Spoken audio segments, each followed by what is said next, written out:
Harold Garba Mena, hoy aquí en esta conversación que nos convoca para hablar de investigación, autoridad, conflicto e investigación con IA. Luis Estela Mazo Murillo, compañero, entonces conversemos sobre los conceptos claves que recogen esta investigación de la IA. Sí, hay cuatro conceptos que me parecen fundamentales en esta conversación. El concepto de investigación, que tiene que ver con producir un conocimiento nuevo a través de un proceso riguroso que nos lleva a conocer o a producir algo que le aporte al conocimiento. El concepto mismo de conflicto, que no podemos entenderlo como un problema, sino como una oportunidad para mejorar los procesos. Y el concepto de autoridad, que de alguna manera en este caso tiene que ver con quien tiene el control acerca de la investigación. En ese orden de ideas me gustaría que usted nos conversara y nos dijera acerca de lo que son las IA. Sabemos que las guías están transformando el mundo, ¿cierto? Ayudando a hacer procesos más rápidos y eficientes. Tienen que ver con la acumulación y entrenamiento de un gran número de datos que nos llevan a obtener respuestas que estimulan el pensamiento humano. Usted dice una cosa muy clara cuando plantea el asunto de la simulación. Y lo dice en el sentido de que efectivamente, recuerdo cuando el profesor Richero nos planteaba y nos decía que la pedagogía tenía que ver con un asunto del humano y que la inteligencia artificial es un asunto mecánico que lleva a eso que usted plantea de la simulación. Entonces ahí hay que entender y comenzar a comprender que si bien las guías, como usted lo plantea, ayudan y mejoran el procesamiento de datos y de información, no son lo mismo que el pensamiento humano. En ese orden de ideas, la conversación que nos convoca nos plantea una pregunta importante y tiene que ver con la autoridad sobre los datos y el consentimiento de los mismos. Claro, sabemos que la autoridad investigadora, esta puede acceder a grandes volúmenes de datos sin un consentimiento claro y comprensible de los participantes, ¿sí? Esto compromete la autonomía, especialmente si la recolección o uso de datos carece de transparencia o no respeta la voluntad de los sujetos. Se ha dicho varias cosas importantes, me parece que aquí hay un asunto y es el consentimiento informado. Es muy clave y es importante para nosotros entender que quienes aportan los datos no son simplemente objetos, son sujetos que deben conocer plenamente qué es lo que se hace con la información. Y en una investigación seria eso es determinante y es claro. Lo otro tiene que ver con la autonomía y es cómo ese sujeto de la investigación tiene la posibilidad de autodeterminarse y aportar los datos que se requieren. Pero también es bueno entender y saber que esa voluntad de él debe ser respetada al interior de la investigación, sea la investigación tradicional, sea la investigación con IA, porque quien tiene la autoridad tendría esa responsabilidad ética de asumirlo y entenderlo de esa manera.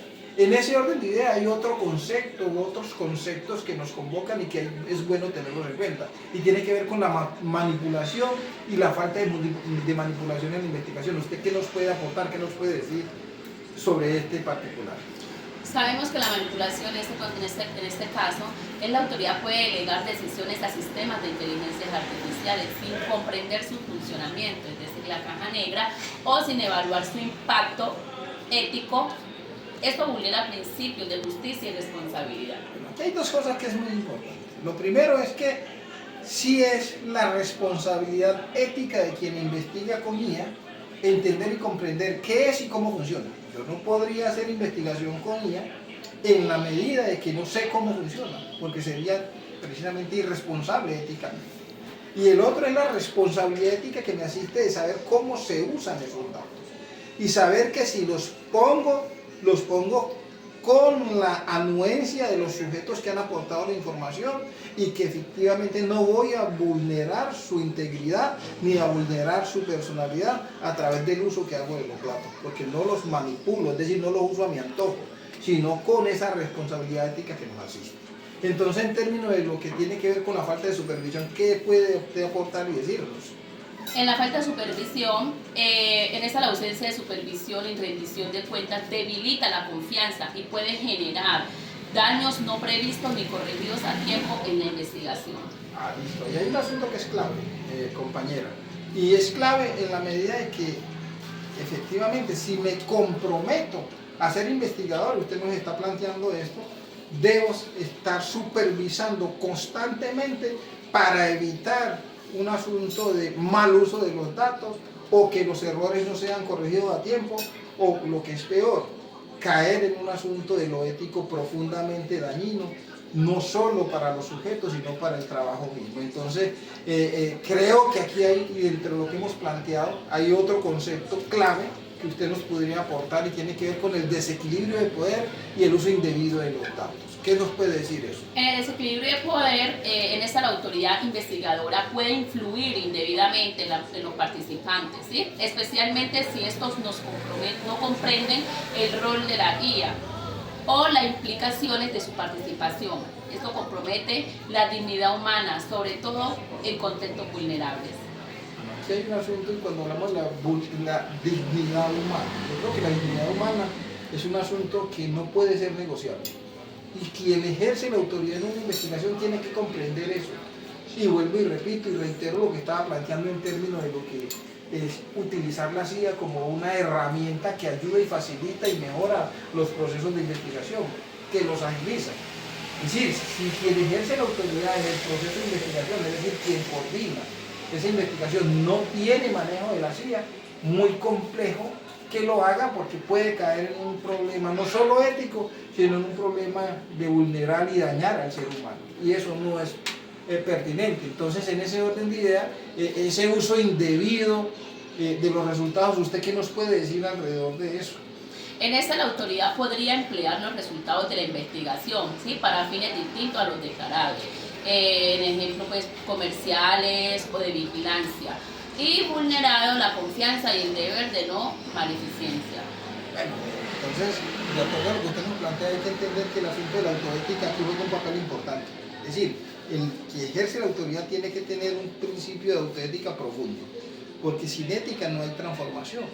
Y una transformación que ayude a movilizar al mundo, no que lo ayude a dañar más de lo que es, porque en un momento dado las IAs mal utilizadas pueden hacer un asunto dañino no solo para quien investiga, para quien es sujeto de la investigación aportando los datos, sino que puede ser dañino para el mundo mismo. Entonces, yo creo que en este proceso muy importante, creo que podemos hablar o plantear algunas conclusiones, usted nos puede plantear algunas conclusiones y algunas referencias clave para nosotros poder ir cerrando esta conversación que nos convoca en este momento en torno a la investigación, la autoridad y los conflictos en relación con las IAs. Es importante resaltar que la autoridad de la investigación con la IA debe equilibrar su poder de principios éticos como el respeto, la justicia, la transparencia y la responsabilidad. Uno de los autores como Luciano Floridi, ¿cierto? La responsabilidad humana, destaca que la responsabilidad humana clara en sistemas de inteligencia artificial. Virginia Ginum, gobernanza responsable y transparencia en las inteligencias artificiales. Digamos que de alguna manera lo que nos están planteando aquí es que debe existir un equilibrio. Es decir, cuando nos hablan del equilibrio es cómo el ser humano debe entender y comprender que las IAs no son quienes determinan y conducen la investigación. Y tenemos claro entonces que hay investigadores muy importantes que han aportado, que no es un asunto que es sacado del sombrero ni es pensado automáticamente, sino que hay autores que hablan en torno a lo que es la responsabilidad ética en una investigación con IA. En ese orden de idea también tenemos otros autores como Cathy O'Neil, quien advierte que sobre la inteligencia artificial hay algoritmos que pueden ser tomados en cuenta muy profundamente. ¿De qué otros autores nos puede hablar usted?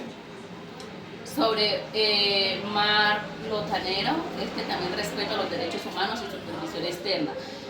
Compañero, argumentando allí sobre Cathy O'Neil, ella también denuncia cómo el uso irresponsable de las IA genera injusticia, ¿sí? Sin que haya claridad sobre quién debe responder por ellas. Sí, me parece muy importante eso, pero me parece también fundamental lo que plantea la UNESCO y la OCDE, que dice que deben haber unos marcos éticos e institucionales para la investigación con IA. Eso nos compromete y nos dice, bueno, es que la investigación no es un asunto mecánico y automático, sino que efectivamente tenemos que tener ya unos principios éticos, como nos lo han planteado inclusive dentro del mismo diplomado, como por ejemplo en el caso de Europa ya hay una normatividad para el uso y regulación de la CIA. Entonces, en ese sentido me parece fundamental que nosotros que estamos incursionando en este mundo comencemos a regularnos, comencemos a plantear asuntos en torno a lo ético de usar esa inteligencia artificial y entender que no es lo último que tiene que haber. En ese orden de idea, compañera, una última idea para el cierre de este proceso. Claro, es muy importante también resaltar que los conflictos éticos en autoridad y responsabilidad de investigación con IA, estas requieren una regulación cuidadosa y un compromiso ético firme para garantizar que las tecnologías se desarrollen y utilicen con transparencia, con justicia, con respeto por los derechos humanos. Hombre, muy bien, compañera, agradecido que haya estado y sostenido esta conversación conmigo y invitar para una próxima oportunidad que sigamos conversando en torno a lo que es la inteligencia artificial y su importancia para el mundo académico, para la pedagogía y para la investigación. Hasta otra próxima oportunidad, compañera. Claro que sí.